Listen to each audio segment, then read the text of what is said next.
Government ने जो शरह मुकर्रर की है वो कुछ और है, और इन्होंने या तो अंदर कुछ लगा दिया या उसको फास्ट कर दिया, तो वो मीटर फास्ट चलने लगता है और सारिफ जो होता है उसको ज्यादा किराया अदा करना पड़ता है।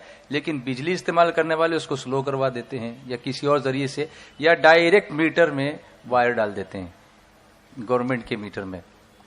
अच्छा अच्छा जी, तो इस तरह से बिजली का इस्तेमाल करना, या टैक्सी के मीटर में अगर वायर डाल देंगे तो क्या हो जाएगा? डायरेक्ट अगर डाल देंगे तो फ्री हो जाएगा।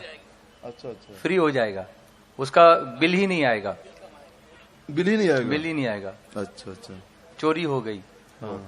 बिजली की।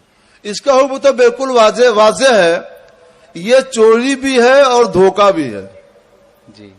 और अपनी हुकूमत को या किसी भी हुकूमत को या किसी भी फर्म को या फर्द को धोखा देना, बदअहदी करना, किसी की चोरी करना, ये सख्त हराम और गुनाह है। हदीस पाक में है, हुजूर सल्लल्लाहु अलैहि वसल्लम ने इरशाद फरमाया, ला यसरिको सारिकुन हीन यसरिको वहुव मोमिनुन।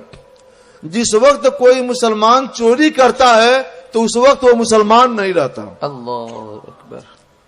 और एक हदीस में है, हुजूर सल्लल्लाहु अलैहि वसल्लम एक गल्ले की दुकान के पास से गुजरे, आपको शुभा हुआ तो आपने अपना हाथ उसके अंदर डाल दिया। जब हाथ डालकर निकाला कुछ तो भीगा हुआ था। पूछा, है गल्ले वाले ये क्या, ऊपर तो सूखा हुआ है और अंदर भीगा हुआ? कहा, हुजूर बारिश हो गई थी तो इसकी वजह से भीग गया। तो आपने फरमाया, बारिश हो गई भीग गया तो भीगे हुए को ऊपर क्यों नहीं रखा? ये क्या बात है कि भीगा वाला अंदर चला गया, ऊपर वाला सूख गया? फिर आपने फरमाया, मन गश्शा फलैसा मिन्ना, जो धोखा दे वो हमसे नहीं है। तो धोखा देना हराम हुआ गुनाह, चोरी करना हराम हुआ गुनाह। हुकूमत का माल हमारा माल है, हुकूमत की चोरी हमारी चोरी है, इसलिए हुकूमत को धोखा देना, हुकूमत की चोरी करना सब नाजायज व गुनाह है। ऐसा हरगिज़ ना करें, इससे रोजी की बरकत उठा ली जाती है जी। आप समझते हैं कि हमारी रोजी बढ़ गई, हमने अपना इतना माल बचा लिया, ये सही है कि आपने कुछ माल जरूर बचा लिया, मगर दूसरे तरीके से आपकी वो रोजी घटा दी जाती है और उस माल की बरकत को खत्म कर दिया जाता है जी। कभी कभी ऐसा होता है कि टैक्सी वाले मीटर पर नहीं चलते, ऑटो रिक्शा वाले हैं, टैक्सी वाले हैं, मीटर पर नहीं चलते। वो जो मुसाफिर होता है उसको डिमांड करते हैं कि ये मीटर नहीं चलेगा, इतना दोगे तब हम चलेंगे वरना नहीं चलेंगे। तो उनका इस तरह से मजबूर करना किसी मुसाफिर को, ये शरअन कैसा है? ऐसा नहीं होना चाहिए।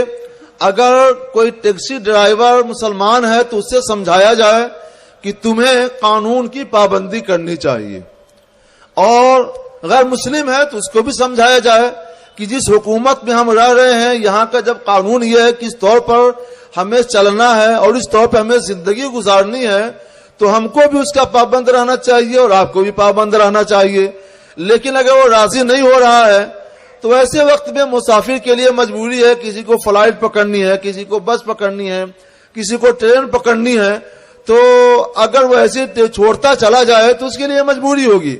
अगर उसे उम्मीद है कि उसको छोड़ देगा और दूसरी टैक्सी मिल जाएगी जो हुकूमत के कानून के मुताबिक चलेगी, तो उसको छोड़ दे, दूसरी टैक्सी पकड़े।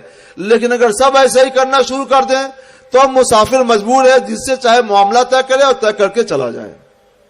हजरत, बिजली के ताल्लुक से आपने फरमाया कि वो चोरी है, अगर जिस तरह से बताया गया उस तरह से किया तो अब उस पर कोई बिजली पर चूल्हा चल रहा है, उस पर खाना बना रहा है वो होटल वाला, और वो खाना वो बेच रहा है, तो उसकी कमाई का क्या?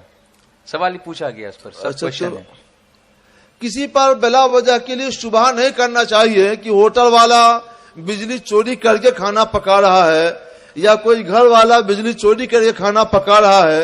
लेकिन अगर किसी को वाकई मालूम है कि ऐसा हो रहा है और कोई होटल वाला या कोई घर वाला ही ऐसा कर रहा है, तो काम तो उसका नाजायज है, इसमें कोई बात नहीं है। लेकिन जो खाना पका, तो मसलन चावल पकाया है, चावल अपना है जो हलाल और पाक है, उसमें जो पानी डाला पानी अपना है जो हलाल और पाक है, तो खाना अपना हलाल और पाक है, उसको खाना जायज व दुरुस्त है।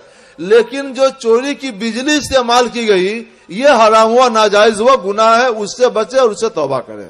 جی حضرت.